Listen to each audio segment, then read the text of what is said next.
Hello everyone, welcome to Practically. We bring learning alive. And today I welcome you all for the one-shot session from one of the very important topics in science from the biology section, that is heredity and evolution.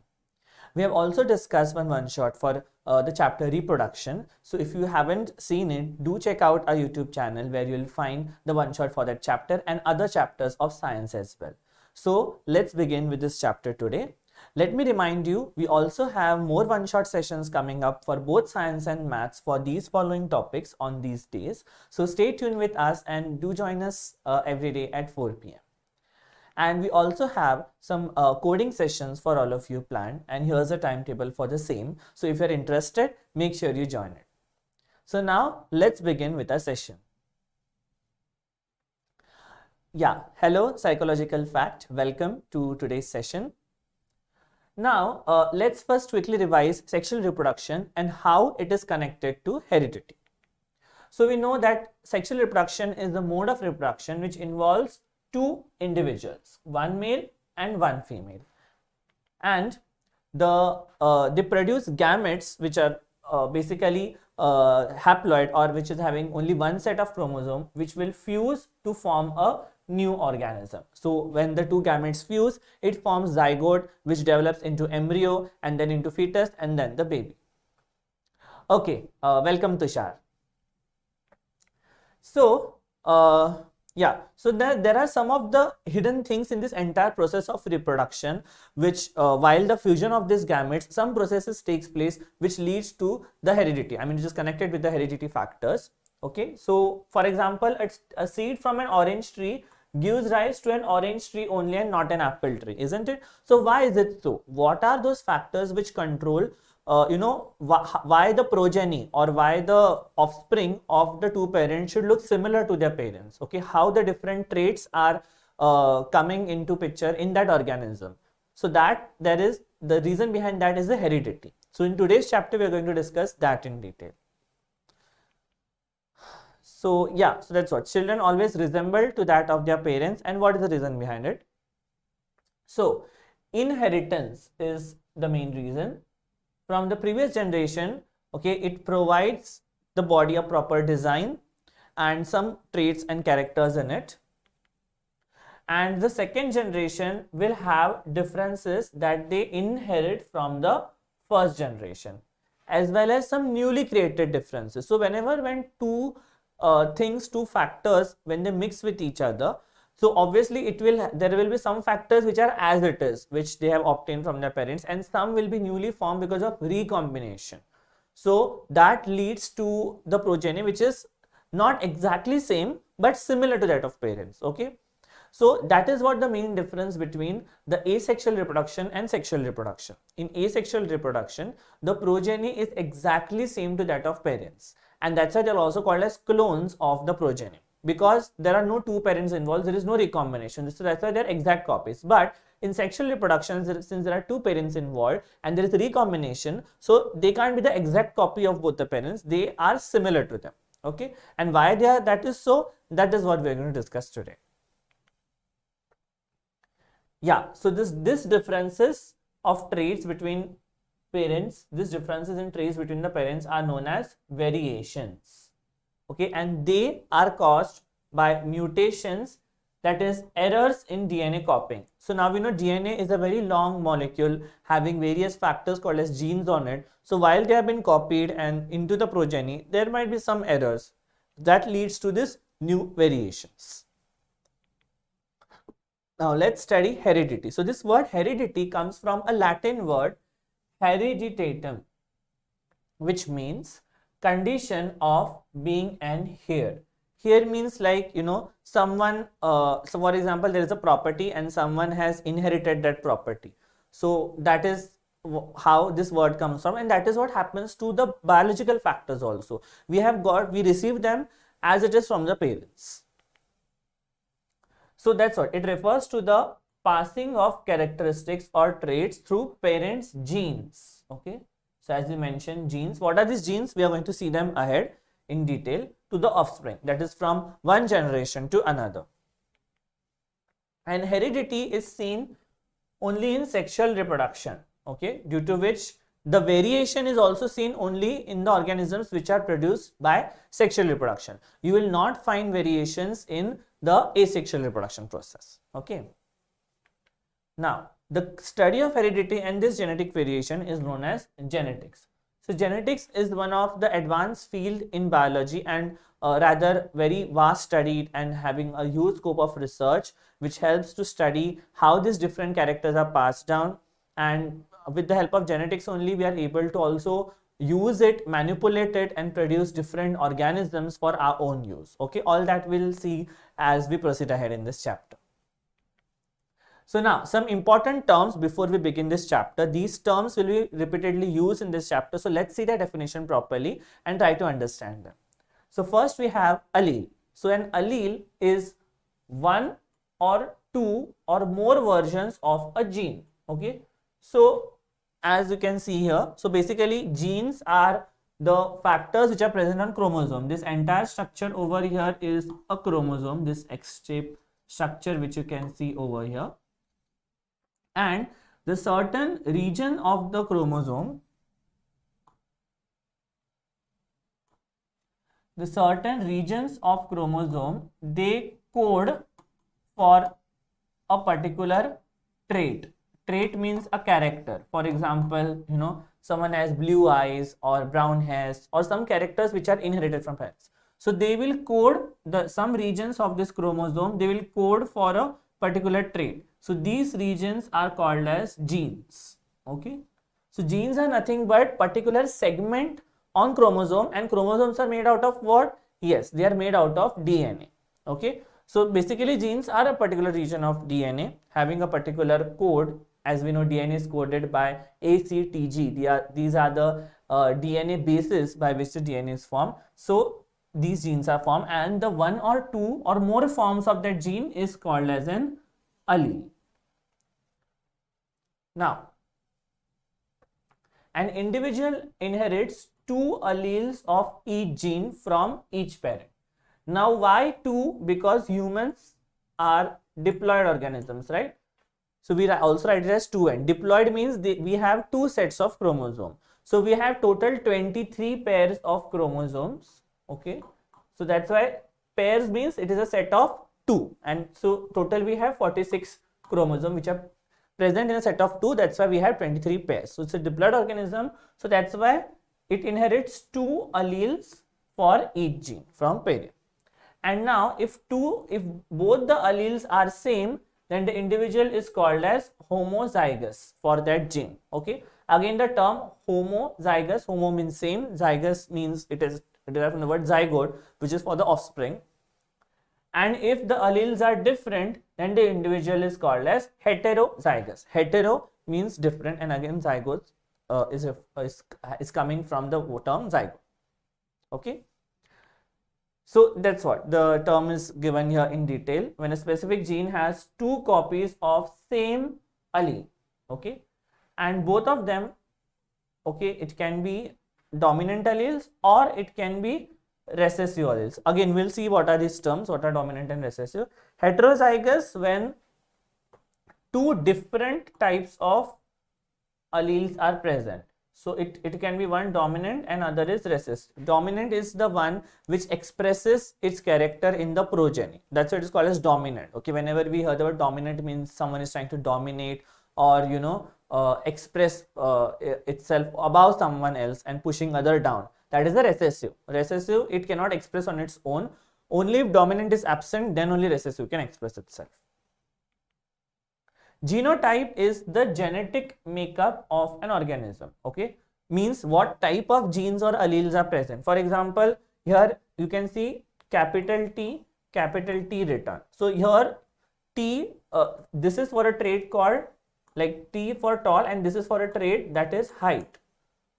Now height can be either tall or it can be dwarf, right? Dwarf means short. So here we are writing capital T, okay. This is like the genetic structure. Dwarf will write small t, okay. This is an example just for us while, you know, we're studying the a particular organism, that time when we're writing its genes. So this helps us to know what type of organism it is, and that's why this is a genotype, the genetic makeup. And then we have the phenotype, which are the physical characteristic of an organism. Example, this capital T, it will make the organism tall, okay. And then if it is dwarf, okay, that is a physical appearance. So that is called as phenotype, okay. So genotype and phenotype, and we need to study know this term because genotype and phenotype ratios have to be calculated when we study the cross or the breeding of two different organisms, okay. So now let's move ahead. Here's a question for all of you. Why are asexually reproducing organisms capable of showing heredity features? Yes. So this is about the asexual organism. Anyone has any answer? Fine, let's see. So asexual reproduction tends to preserve the genetic similarities among all the members of line of descent, okay. Basically it means to say whatever the progenies are formed, for example, let's take an example of amoeba over here, okay. This amoeba is reproducing by binary fission, okay, that is dividing into two parts. So these are the daughter cells, right? So the daughter cells, they will be exactly same to that of the parent cell from which they have formed, okay. So because there are no two parents involved, the daughter cells form, the progeny forms are exactly same to that of the parent, okay. Hello Shabana, welcome for today's class. Now, so as a result, the asexually reproducing organism can exhibit hereditary characters, and as discussed before, they are exactly same to that of parents, so that's why they are also called as clones. Yeah, now let's study about a person who actually studied the field of genetics. As we have seen before, the study of hereditary characters is called as genetics. So he was also known as father of genetics because he was the first one, the first scientist to study experimentally in detail about how the hereditary characters are passed and how the genetics works.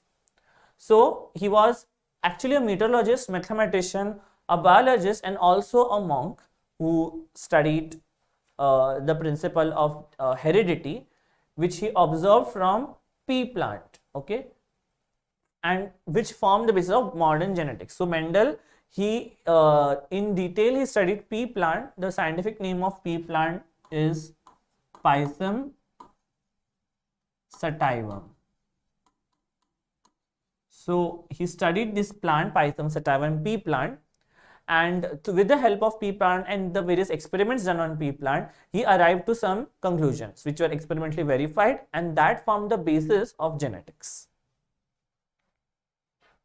So yeah, so Mendel's pea experiments were conducted in the 19th century around 1856 and 1863, and then he established some rules of heredity, which were mainly three laws of Mendelian inheritance. We are going to see that as we proceed ahead. There are three laws of Mendel which explains the inheritance, and he proposed that the traits were specified by heritable elements, okay, called as genes. So he was the first one to tell about genes, and genes come in different versions or alleles. So he only gave these terms to explain how this entire process occurs.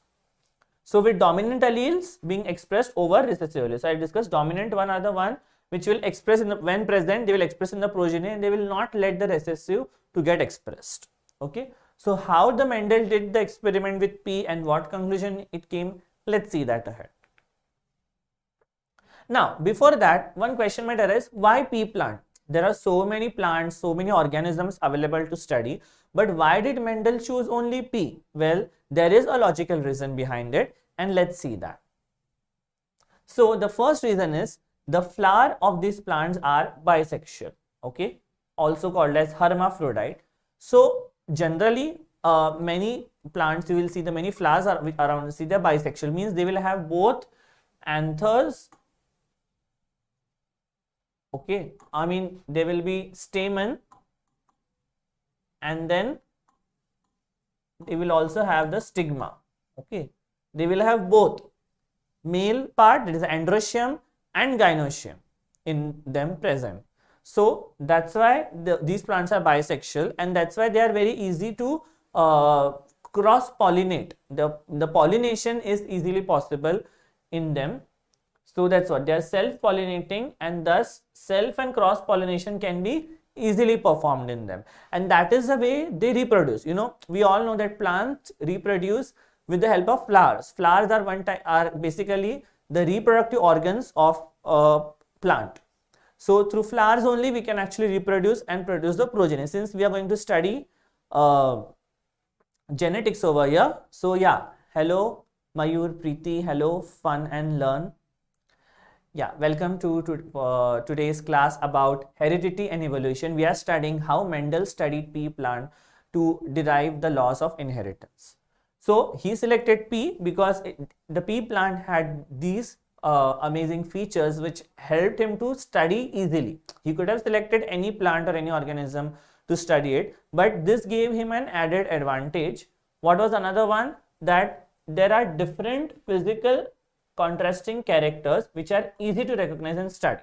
So we'll see ahead. The pea plant or Pisum sativum has in total 7 contrasting characters, okay, which help the Mendel to study the different hereditary characters. And they have shorter lifespan and limited visible characters and are easy to maintain. This is also one very important feature. They had short lifespan so that, you know, he can immediately reproduce and study the character, because he can't wait for the plant to grow and then study. He needs to do the experiments quickly so that he is able to conduct many such experiments and then biologically analyze the data and come to a conclusion. So these were all the desirable characters or features in the pea plant. That is why Mendel selected pea. So next time when you eat a pea vegetable, which is in Hindi called as matar, do think of Mendel and how he used the peas to derive or come to conclusion of so many amazing laws of inheritance which have been so much useful in today's world for the applications. Isn't it amazing? If we just observe things around us, we'll get to learn so much biology from it. Okay, on this note, let's move ahead. So these were the 7 contrasting characters which Mendel studied. So yeah, first we have seeds. Okay, so the form of seeds, round and wrinkled. So there are 2 types of the seeds which you can find in the pea pod. So round one are the dominant and the wrinkled one are the recessive. I am writing D and R over here for dominant and recessive. Then cotyledons. Cotyledons means, you know, in seed we have the structure which opens up. So since pea plant is a cotyledonous plant, dicot plant, so the yellow one is dominant and the green seeds are recessive. Then flower color. So in flower color it has white and violet or red. Then in pod it has full pod. I'm sure all of you must have seen the pea plant. So it has full, and then it has constricted. It has this kind of constrictions on it. And color is yellow and green. And stem, the positions can be either axial. Axial means present in between somewhere, and or terminal means present at the tips. Okay, so these were the main contrasting characters which Mendel found in pea plant, and he used that in study. In this we are mainly going to use the height, okay, that is long or tall and short. The tall one was dominant and short one is recessive. Okay, so now let's so now whilst doing this experiment, Mendel took some precautions so that he doesn't end up doing mistakes, since it is an important experiment. What were those precautions which Mendel took? Let's see. He always focused on the inheritance of specific traits under consideration and simply ignored others. Now we had already seen there are total 7 contrasting characters in P which Mendel considered, but while studying at one time he focused only on one, because otherwise it will be very confusing if he considers all the characters at a time. So that this step kind of helped him to avoid any kind of confusions and spoil his experiment. Yeah, thank you, fun and learn. Yeah, Mendel removed the anthers. Okay, he removed the anthers, that is the male part of flowers, well before the maturity of the female part. Okay, why did he do so? So that there should not be self-pollination. Okay, or he also did that, he covered the flowers to avoid entry of foreign pollen grains from outside, so that there is no pollution in the sense like the pea plant can get pollinated by other pea plants, but he wants to pollinate only those which is under study. So he took this main precaution while doing the experiment. Then while making the cross, when we talk about crossing means he is inbreeding them. Okay, he's breeding, he's trying to reproduce the progeny by bringing in contact the two flowers, which are nothing but the sexual organs of a plant. Here you can see the process. This is how it is done in short, how the pollen grains are transferred so that the process of reproduction in plants takes place. We have already seen how the reproduction works in plants. And then from the seeds, whatever seeds he'll get, if you sow those seeds, you will get the respective plant.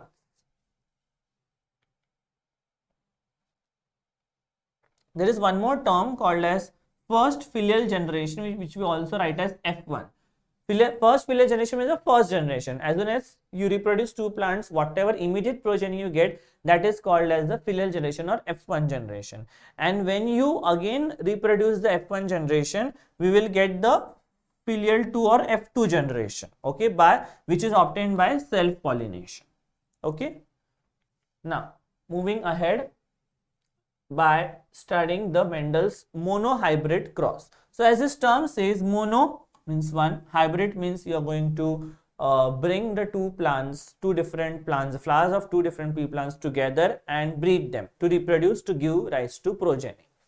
So, let's see what was monohybrid cross. So, a breeding experiment, it's a breeding experiment dealing with a single character is called monohybrid cross. So, only single character to consider. It can be anything. It can be only height or only seed color or only flower color. Any one trait is considered. Yeah. So, here you can see an example of monohybrid cross. So, here they have considered only the seed color. Okay.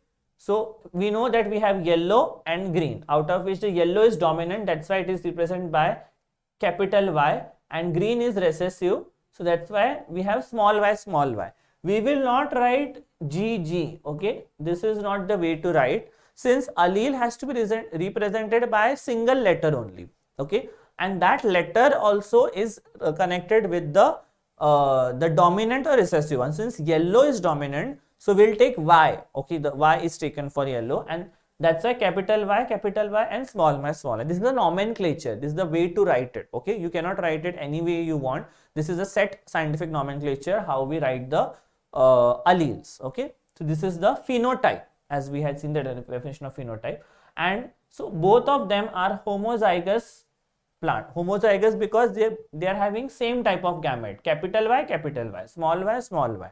Both the alleles are same, hence homozygous. So now, once they produce gametes, so they will produce only one type of gametes, and it is homozygous, capital Y, it will produce only capital Y, like one type of gamete only. Similarly, this will produce one type of gamete, small y, and so these are the gametes. Now, both will fuse. Since we are breeding them, we are reproducing them, both these gametes will fuse to form the progeny, which will be nothing but capital Y, small y. Capital Y, small y will come together to form this. Now, this is a heterozygous F1 generation, since both the alleles are different. One is capital Y, one is small y. Okay, that's why this is called as heterozygous. And then this is the F1 generation or filial 1 generation, as we had seen. Now, again, this plant will produce gametes. Now, it will produce two different types of gametes. Will have capital Y and small y. Okay, since it is heterozygous. Now, if we take two such plants from the same generation and then reproduce them, that is called as self-pollination, okay, or self-breeding also. This is a feature which is possible only in plants. Okay, in animals you can't do it. If animals you do, it might lead to not viable offspring, but in plants it is possible that from the same generation you can cross two plants which are similar. So if you take two such plants, now we are representing it in a box structure. This thing which is represented here is called as Punnett Square. Okay, Punnett Square. This is a method by which we can analyze the genotype of the plant, how after reproduction or after breeding, what progeny will be formed. Okay, what all chances, possibilities are there. So at both the ends we'll write the parents. Okay, so we have capital Y, small y, capital Y, small y. So it can be anything. This can be the male parent, female parent, or male parent, female parent, anything. Okay, our main focus is the types of gametes. Okay, now we have to bring this together, capital Y and capital Y. Okay, both capital Y, since both are dominant, it will give yellow color. Now we have this capital Y from here and small y from here. So capital Y, small y. Again, capital Y is a dominant one. That's why even though small y is present, the dominant one will mask the recessive one, and hence again it will be yellow. But the difference between this yellow and this yellow is what? This is homozygous yellow. This is heterozygous yellow. Okay. Although the genotype, phenotype is same. Phenotype means the external appearance. Both will look yellow in color, but genotype is different. This is homozygous yellow, since both are capital Y, and this is heterozygous yellow. Okay. Now, again this capital Y and this small y. Okay, capital Y, small y, same like this one, it will be yellow, heterozygous yellow. And the last one, small y and small y. Okay, since both are recessive characters, it will give green color, since green is a recessive character. And recessive character by default they are homozygous. Okay, since both are small y, small y. So now, so these will be the self-pollination of F1 generation will get F2 generation. This is the F2 generation, as you can see over here. And what is the ratio? If I ask you what is the ratio, what is the genotypic ratio? The genotypic ratio, we have what? Capital Y we have 1, capital Y, small y we have 2, small y we have 1. Okay, so the genotypic ratio is, I am writing this as G. The genotypic ratio is 1:2:1, right? And the phenotypic ratio P is what? Green, how many we have? Green we have only 1, and yellow we have 3. So phenotypic ratio will be 3:1. Okay, so in this way we can find out the ratio of the type of progeny which are formed. Okay, so this was Mendel's monohybrid cross. Why monohybrid cross it is called? Because we consider only one character of the pea plant. What is that? The seed color. Like that you can make monohybrid cross considering any character, height or flower color, as we have discussed, the seed shape, anything. Okay, so this was Mendel's monohybrid cross. Remember this because monohybrid cross of Mendel helped him to arrive to a law of inheritance. What is that? We'll see ahead. But I hope all of you have understood what is monohybrid cross. Okay, if you get any query, please do type in the chat box, or if you are watching this video later, do leave a comment if you get doubt in any of the part in the, throughout the session, and we will be there to help you out. Now let's move on to Mendel's dihybrid cross. Okay, again same simple, di here refers to two. So when we consider two characters, okay, so a breeding experiment dealing with two characters at same time is called dihybrid cross. Simple, isn't it? Now let's take an example of dihybrid cross. Here we have considered two traits. One is the seed shape and seed color. Both things we have considered. Seed shape we had seen in the previous slide. It can be round or it can be wrinkled. Round is the dominant one, wrinkled is the recessive one. And seed color we have already seen in the previous slide. Yellow dominant, green recessive. So now we are considering both the characters simultaneously. So we have taken two such things. So we have capital Y, capital Y, capital R, capital R. Now here capital R represents a round shape. Okay, since R is the dominant over here. and small r represents the wrinkled shape, since small r refers to the recessive character, it is a wrinkled, and color the same, okay, which we had seen in the previous one. If these both are bred together, then we'll get a progeny, okay, which will have, now the gametes are not written here, but the gametes form will be YR. Now in one gamete we need to consider both the characters, okay, and small yr. These will be the gametes. Why I am writing two letters in one gametes? Because it is the dihybrid cross. I am considering two characters at the same time. In the previous slide, the gametes were only one lettered because it was monohybrid cross. We are considering only one character. Okay. Yeah. So coming to this will be the F1 generation, the filial 1 generation, and what will be its phenotype? Since it is having both the dominant genes, capital Y, capital R, it will be yellow colored and it will be round. Okay, and but it is what? Heterozygous, since it is having now two different types of alleles. So the gametes produced for this, there are four possibilities of gametes. First we have both capital, that is capital Y, capital R, YR. Then we have small y, capital R. Then we have capital Y, small r, and both small y, small r. So four possibilities or four combinations are possible for gametes of this particular F1 generation. Now what we are going to do, just like we did in the previous one, we are going to do selfing or the self cross of this with the same one. So that's why we will write, just like in the previous one, we wrote the gametes around the Punnett square or the box. We'll similarly write, now we'll write four gametes, since four different types of gametes are formed, since we are considering dihybrid cross. So we will write all these four gametes on one side and again the same four gametes on the other side. And again we'll draw a square. Now we'll have to draw 16 boxes, since there are four gametes of each. 4 into 4 is 16. In the previous one we had 2, so 2 into 2, only 4 boxes were there. Simple mathematics over here. Now again we'll do the same thing. We have capital Y, small r, and then capital Y, small r. So now we should not write like this. This is the incorrect way to write capital. If you write like this in the box, this is incorrect way. Always the two same alleles like Y should be together, R should be together. Okay. So this will be the correct way to write capital Y, capital R, small r. Okay.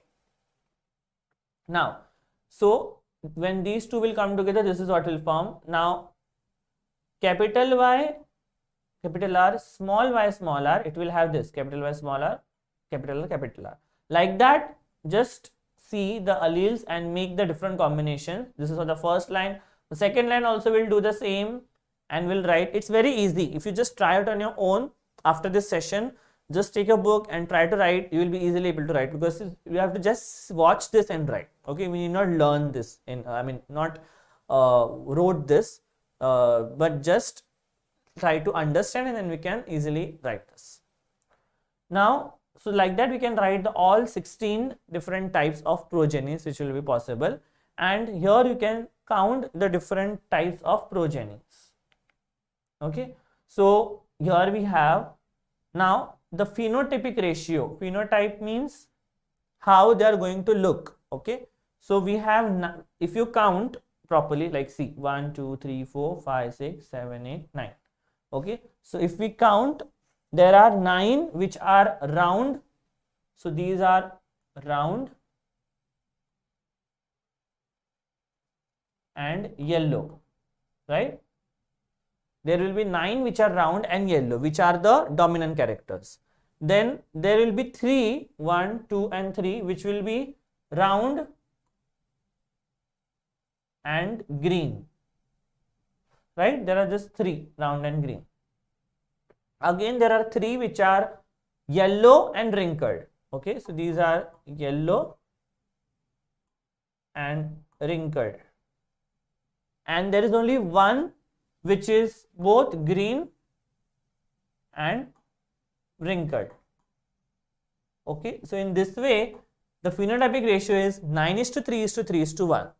Okay, We will not write the genotypic ratio since it will be very big. There are various different types of genotypes, but you all can try on your own to write the genotypic ratio. But more important over here is only the phenotypic ratio, that is 9:3:3:1. Okay, a simple experiment by Mendel, but it gave a lot of insights about how the characters are inherited. Let's move ahead. What Mendel did interpretation from the previous two experiments which we had seen. Okay. So he observed that there is a pair of unit of factors controlling each character, okay, in pea plant, which is inherited from each parent. Okay, so that he said that these factors segregate so that each gamete receives only one factor, and this was called as law of segregation. Okay, this again he derived from Mendel's from the monohybrid cross. Okay, then he also saw that in F1 generation only one character was expressed, isn't it? Whereas the second one did not express, which was recessive. So by this he gave this term dominant and recessive, and he gave the law of dominance. Okay, that only the dominant one will be seen and the recessive one will not be seen. And then he also saw in dihybrid cross that the inheritance of factors controlling a particular trait is independent of the other.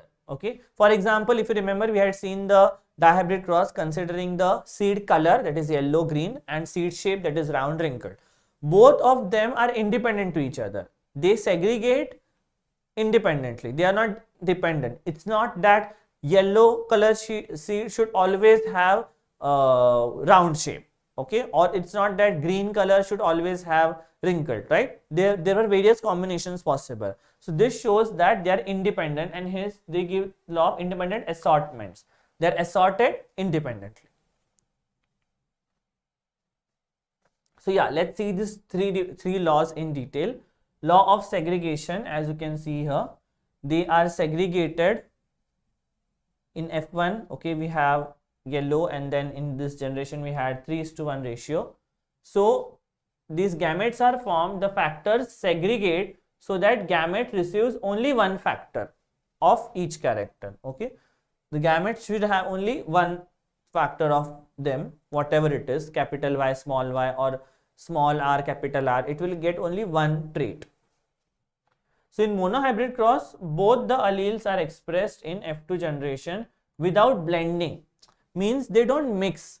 For example, if we have a tall plant, okay, and if we have a dwarf plant, okay, tall plant is represented by that, dwarf is represented by that. Suppose this much is the height of the tall plant, and if this much is the average height of the dwarf plant, it doesn't happen that in progeny the height of the progeny will be average of both or something like this. No, this doesn't happen. The progeny will be also either tall or either dwarf. So there is no, without any blending, there is no blending of the characters. They remain separate, segregated. So that's what the law of segregation states. So that's what the law of segregation is based on the fact that each gamete contains only one allele and they do not mix. Then law of dominance, as we had seen that we had two contrasting characters, two contrasting traits, and only one character was expressed, and the Mendel called it as dominant character. In the same one, as you can see, one is expressed and another is masked whenever there are, two different types of alleles present. The dominant one is only expressed, so that is law of dominance. The character which is not expressed is the recessive character. And the third one, law of independent assortment, as I explained before, it's not that yellow should always go with round. Yellow and wrinkled is also possible, right? Similarly, green and round is possible, green and wrinkled is also possible. All the possibilities are there. So the characters are, when they segregate in the gametes, they are independent of each other. Okay, that's what law of independent assortment states. Okay, that alleles of two or more different genes get sorted into gametes independently of one another. Okay, that is gamete receives only one gene does not influence the allele received from the another. They both are independent of each other. So yeah, these were the 3 laws of inheritance given by Mendel. Here's a question based on it, and we'll also try to solve it. I want whoever are attending to please read this question and give me a hint how you will solve it. Okay, quickly go through the question.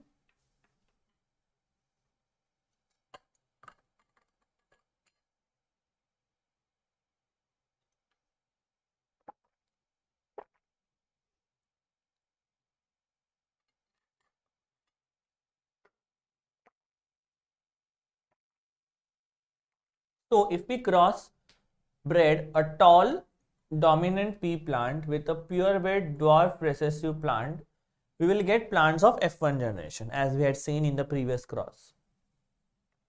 And if we self cross them, we'll get F2 generation. And here are the question. So let's try to solve this. Now first let's take one by one the different parts of question. They are crossing what? Tall pea plant. Okay, they are taking a tall pea plant,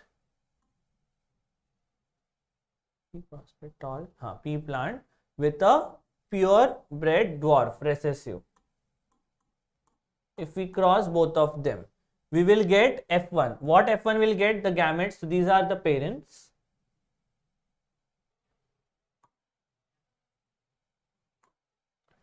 So we have the parents, then we have the gametes, okay, and then we'll have the F1 generation, which if we cross, again we will write the gametes and the F2 generation. Let's write these. So the gametes formed by this will be only one, that is capital T, since this is homozygous. When it says purebred means it has to be homozygous. Okay, so this will also produce only one type of gamete, and when both are fused, the F1 generation form will be capital T small t, right? This is the F1 generation.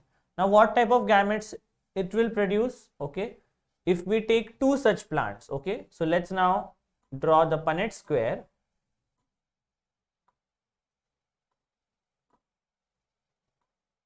And let's write the gametes. The 2 types of gametes will form will be capital T small t by one parent, and again capital T small t by another parent. Okay. Now if we again then write, this will be capital T. This will be capital T small t. This will be capital T small t and small t small t. Okay. This is what will get the F2 generation. Now what the question says, what do the parents of F1 generation look like? So how will they look like? The parents of F1 generation will be, they will look how? Tall. The phenotypic expression, the phenotype will be tall only because there is a dominant gene over here. Okay, so they will look tall, that is the answer. Then state the ratio of tall plant to dwarf plant in the F2 generation. The ratio of tall plant, so there are 3 tall, this is also tall, this is also tall, this is also tall. So ratio of tall to dwarf is 3:1. Okay, so hence that's the answer of this. And then state the type of plants not found in F1 generation but appeared in F2 generation. Write the reason for the same. State the type of plant not found in F1 but in F2, that is the dwarf one. We didn't get dwarf in the F1 generation, but we got one dwarf in the F2 generation. Okay. So what is the reason for it? Because in the F1 generation there was we had the dominant character since it was from the homozygous parents. Okay, so we had only dominant character which masked the recessive character, but here since both the small t came together, this recessive character, in absence of dominant character, it was able to express as the recessive progeny. Okay, so this is how you can solve the question. Moving ahead, about sex determination. Okay, so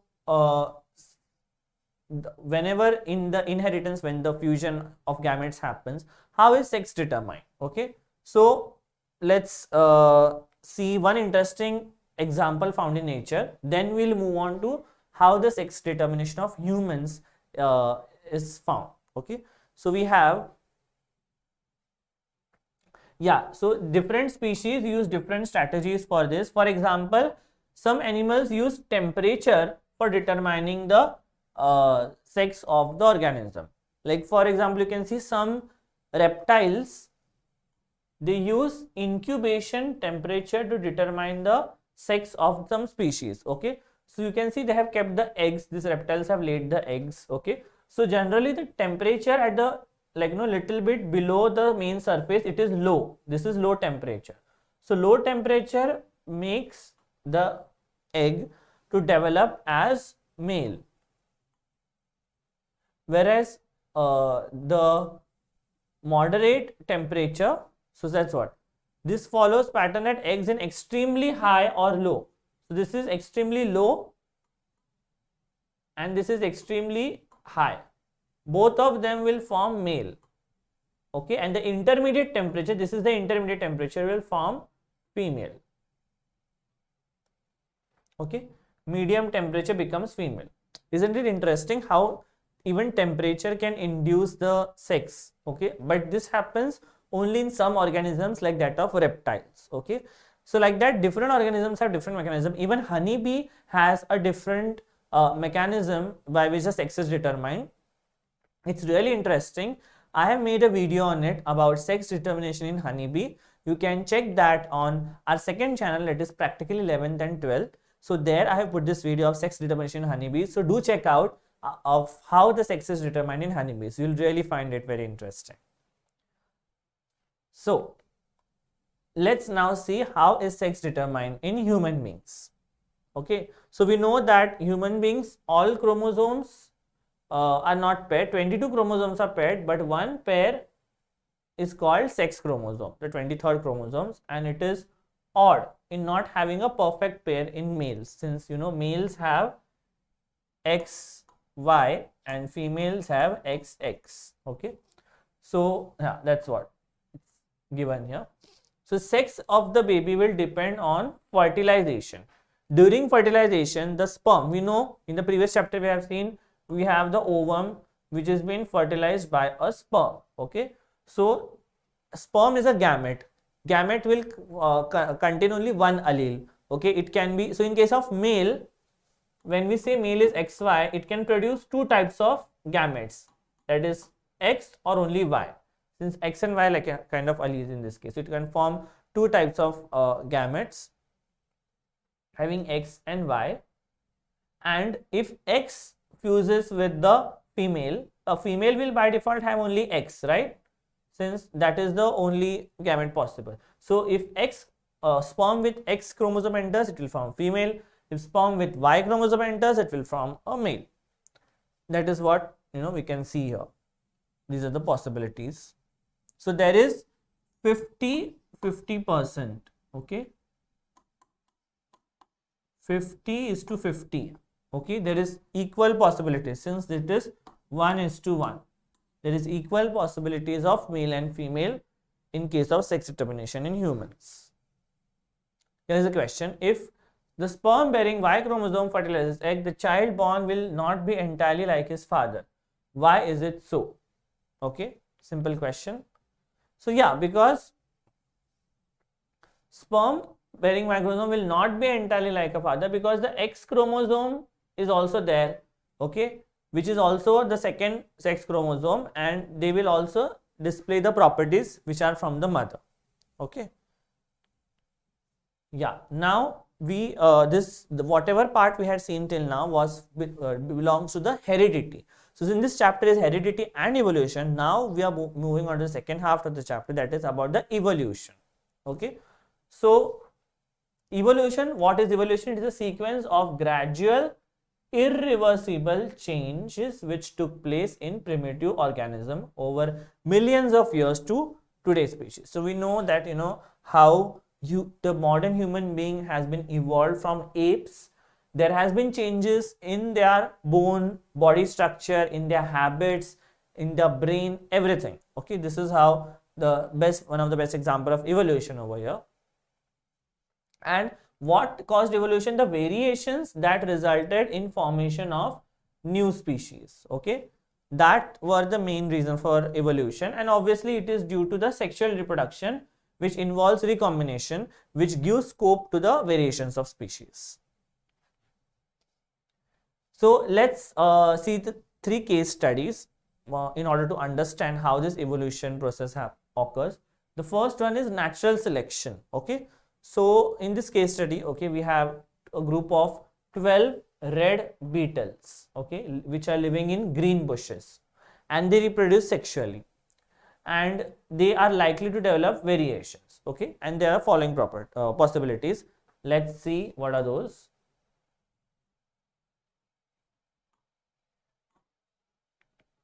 Yeah, case 1, cows eat these beetles as they can easily pick up red ones in green bushes. So now we have seen there are 2 types of beetles. We have the green one and the red ones. So now beetles live in bushes. Bushes are also green, so they kind of camouflage, means they can easily get covered. But red ones are easily visible, so cows can eat them easily. Okay, so by this what will happen eventually? Not just cows, even birds also. Okay, or any other animals. Sorry, crows. My pronunciation slip of tongue. Crows can eat them easily since they can easily spot them.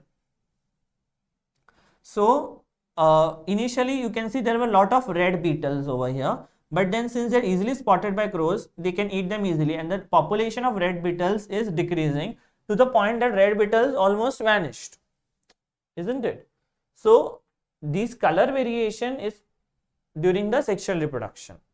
So but then crows are not able to see green beetles, so their population continues to increase, but that of red beetle decreases.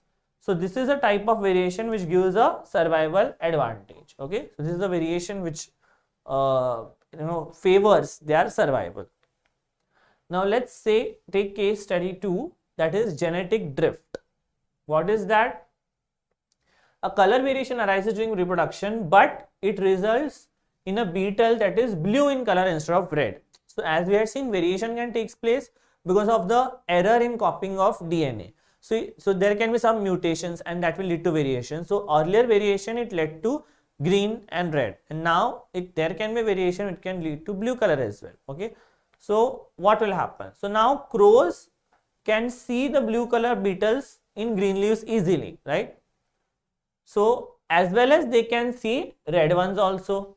So therefore it can be they can eat them. But so yeah, so there are red ones and there are blue ones. Both can be sorted by crows. But then suppose an elephant comes by, okay, and stamps on the bushes where the beetles live. This kills most of the beetles.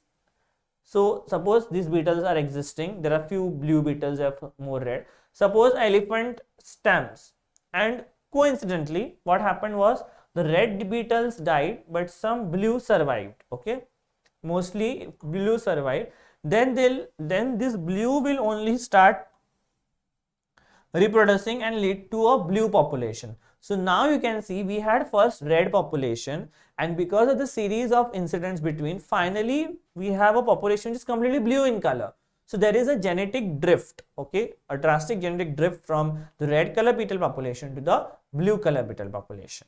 Okay, so this is the example of genetic drift which provides diversity without any adaptations. Okay, now there is a case study 3, that is non-genetic variation.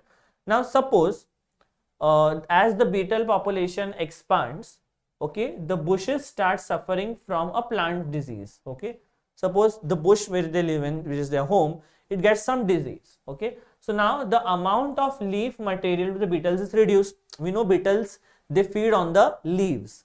Now but the plant got some disease, so and the population also has increased, so now they have a very limited supply of leaves.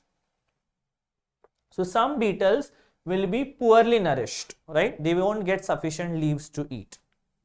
So now what will happen? The weight of adult beetles will decrease from what it was. So initially the beetles are healthy, as you can see here. Now they have become like kind of starved. The size has also decreased to a great extent, and this is what continued for many years. So the size is, small, but then suddenly what happened, like, some now there were some changes, the plant disease got eliminated and there is a lot of leaf food available. So now the beetles again went back to their normal size. So this type of change is not inherited, okay, because if it was inherited, these beetles would have always remained small, tiny like this. But since it was not inherited, when the environment changed, they again came back to their normal how they were. Okay, so this is non-genetic variation. Now there are again two types of traits: acquired and inherited traits. Okay, so the acquired traits are the ones which are not inherited over generation, as they are caused due to change in the non-reproductive tissue and are not passed on the DNA of the germ cell. These are the important points. Now that's what acquired, so that's why the name is acquired traits. A person living in a particular region gets that. A simple example, if someone is living in cold countries where there is snow always, so naturally their body gets acquainted to it eventually, if a lot of generations are living, or that person is living there for a long time. And if that person and there is a person who lives in a desert, okay, his body is acquainted to a very high temperature. Suppose if they switch the places, then both of them will be uncomfortable, right? The cold one won't be able to bear the hot climate, and the hot climate person won't be able to bear the cold one. But then suppose both of them have children. If a person who was staying in a cold region, suppose now that person has a child, and that child has been living in a place which is hot, right, since its birth. Suppose that the children or the progeny got shifted to some another continent where the climate is hot. So from childhood that child is living in that atmosphere, so that child's body will get adapted to that, although that child's body is adapted to cold climate. So this is a character which is not inherited, because these changes were taken place in the non-reproductive tissue. Only those traits are passed which are the changes which are reflected in the reproductive tissues, which are reflected in the gametes, only they will be passed. Okay, so these are the acquired traits, and obviously the traits which are caused due to changes in DNA of the germ cells, okay, which are inherited from generation to generation, they are the inherited traits. Okay, it can be hair color, eye color, anything like that. Here's another question: why are traits acquired during the lifetime of an individual not inherited? Those who are watching, can you all try to answer? Why are the traits acquired during lifetime of individual not inherited or not passed on to the next progeny?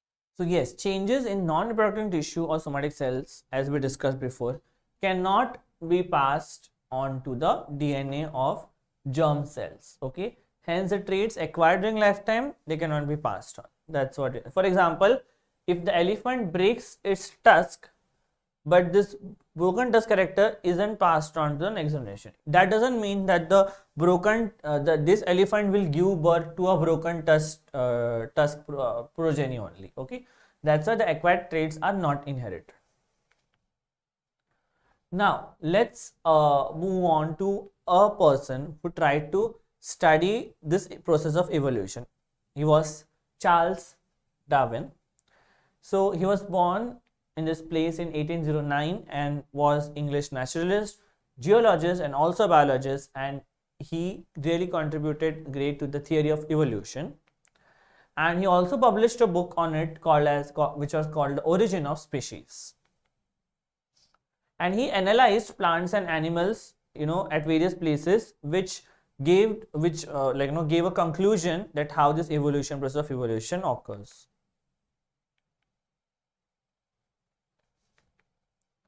So yeah, the one important term in this is speciation, that is formation of new species. Let's see how these new species are formed.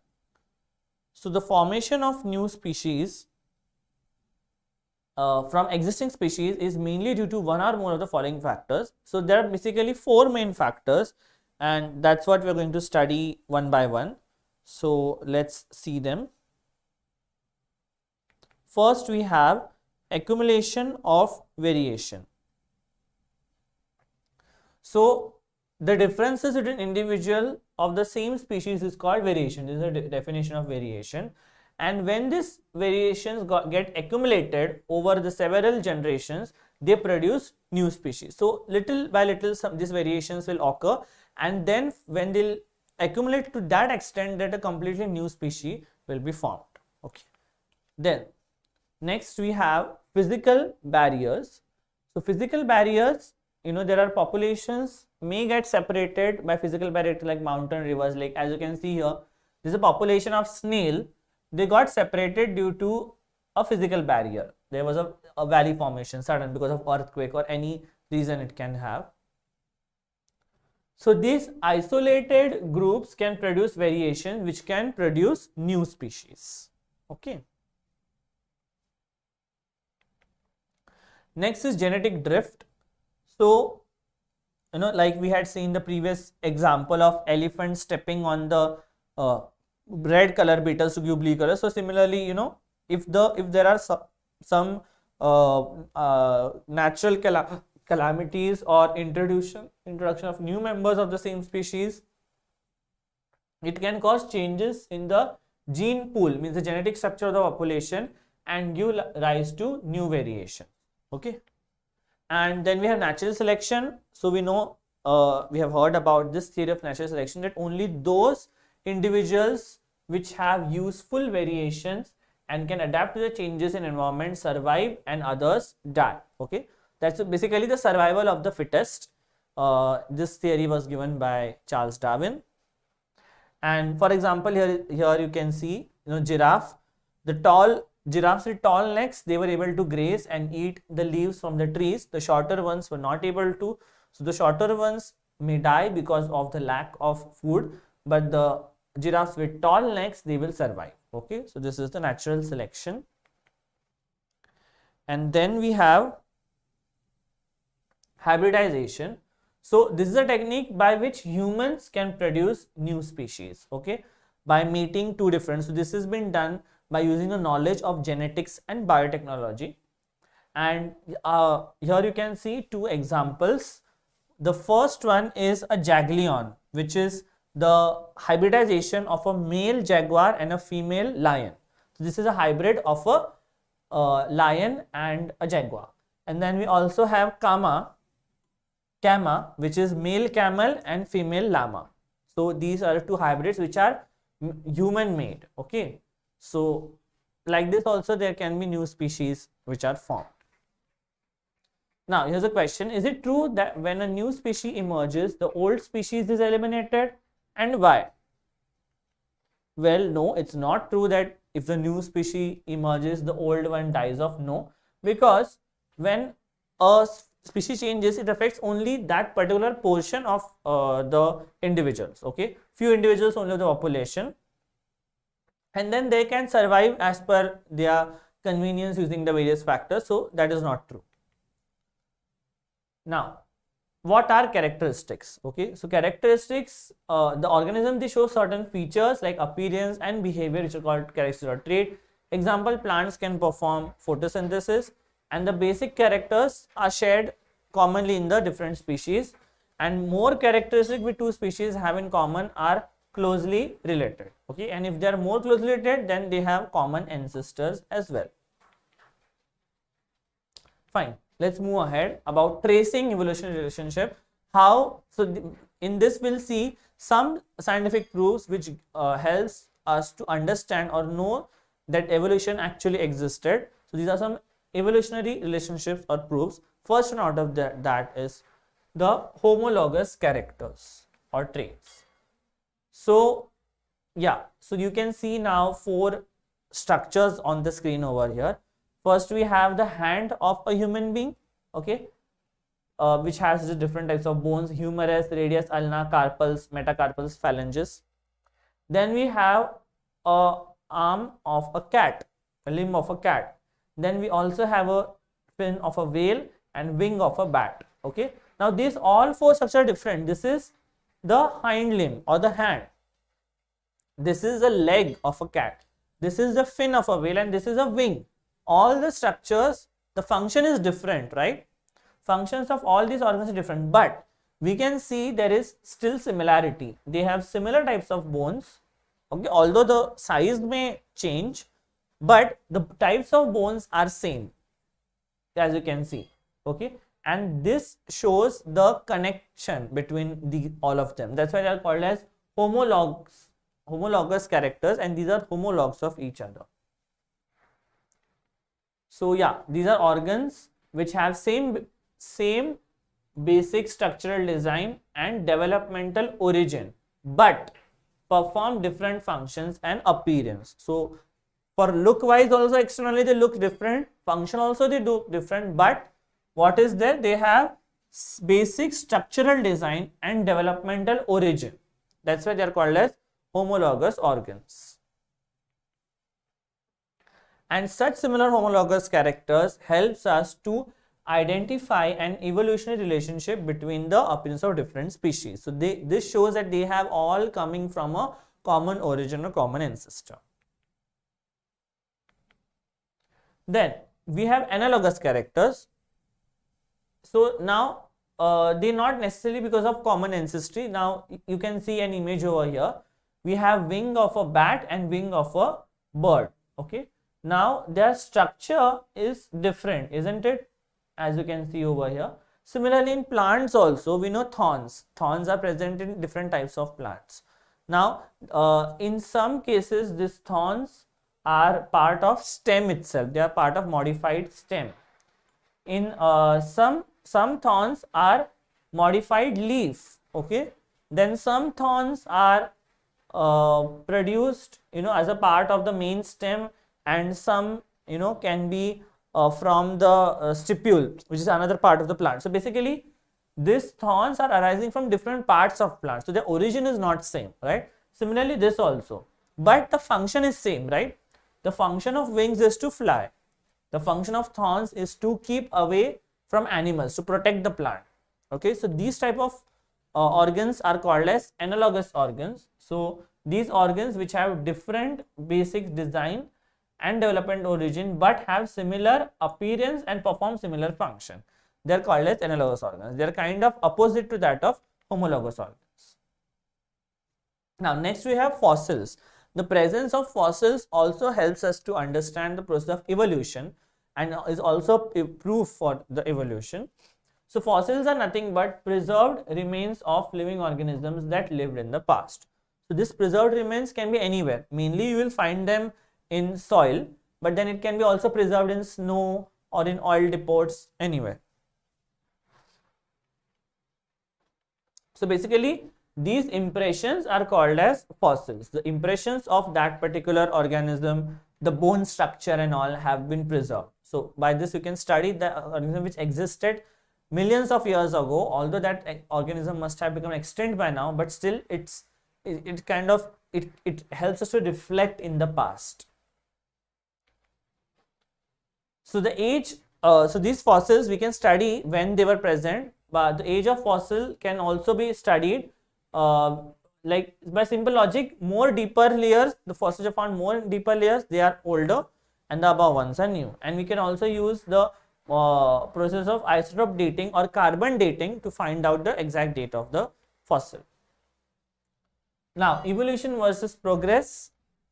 So evolution cannot be called progress from lower forms to higher form, because basically forming more complex design while the simpler ones also keep growing. Okay, the simple ones also exist and the complex ones are also growing. Okay, in progress what happens, the simpler one, they vanish, but the new ones are only there. But that's why evolution is different from that of progress. Here's a question: what is divergent evolution Explain with an help of example. So those who are watching, can you all please try to answer this question?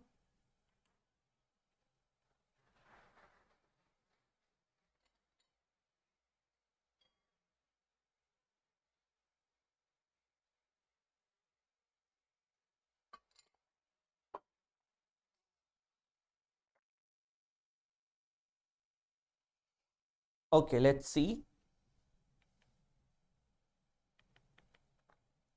So yeah, divergent evolution is a process of animals by which distinct appearances evolve from the common ancestors. Okay, this is also called as adaptive radiation and refers to evolution of new forms in multiple directions from a common ancestor.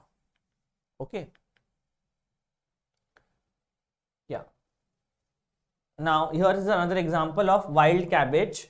You know, cabbage, all of you must have eaten cabbage. So the cabbage is like very like has been present since many years, but like you know, humans have cultivated wild cabbage as a food and then used artificial selection. So there is something called as natural selection and artificial selection. Natural selection is done by nature. Artificial selection, human beings also come into picture for their own use.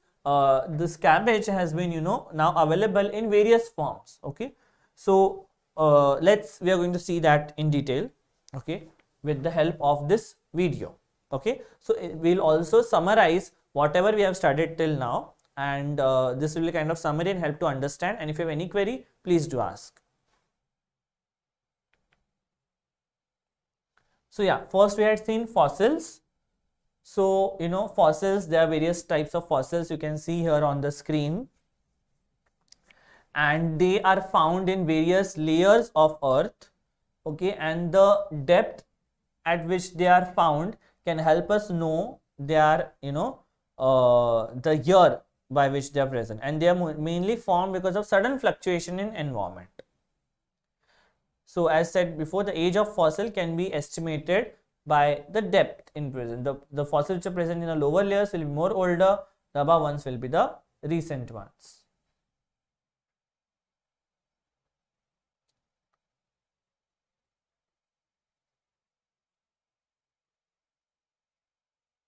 And the year of the fossil can be also found by carbon dating, the process of carbon dating, finding the amount of carbon in it. Now evolution occurs in various stages, okay, because of the gradual change in that particular organism. Like for example, if you can see, these are the rudimentary eyes of planaria. Planaria is an invertebrate platyhelminths. The cockroach, or like insect, cockroach example, also has a particular type of eye, which belongs to the insect section. Then we have octopus, they also have eyes, and Pisces fishes also have eyes. Okay, so eyes of different structure, but they are coming from the same evolutionary origin. Now another example, you can see the feathers of bird. The main function is they provide insulation in cold weather also, along with the flight. Yeah, and they became useful for flight. So initially the function was insulation, but now the birds can also use for fly. But then reptiles also have feathers, but they cannot fly. Okay, so feathers is an example of evolution, how they help the birds to fly and they evolved. So on evolution. And now here is the example of artificial selection, wild cabbage example, as we have seen, and it has been available in 5 different forms. So if you take this wild cabbage, and if it is one particular part is been focused upon, it gives rise to the various parts of the wild cabbage. For example, if the leaves, the distance between leaf is less, that is the cabbage, the wild cabbage, then plant which shows arrested flower development will turn into broccoli, that is the broccoli, commonly eaten one. The plant with sterile flowers is cauliflower, the white color one which you can see, and the plant with swollen parts is kohlrabi, and finally the plant with large leaves is the kale. So this was an example of artificial selection of wild cabbage done by the human beings.